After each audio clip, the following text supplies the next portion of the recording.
A video of a bizarre car accident is doing rounds on social media and catching the attention of millions of netizens. The video depicts an horrific encounter where one car bears the brunt of a mishap from a wheel that came off from another car and goes airborne and crashes. A video shared by a Twitter user, Anoop_Katra, has gone viral on the microblogging site. The video is stated to have been recorded from a dashcam which recorded this horrific accident. Sharing the video, the user stated, "Witnessed and recorded the most insane car crash yesterday. You can see autopilot also swerve and avoid the rouge tire for me $TSLA.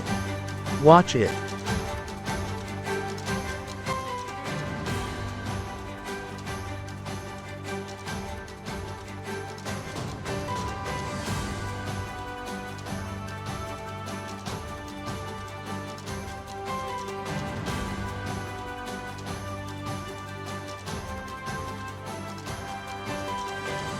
According to police reports, no fatality or major injuries were reported from this accident.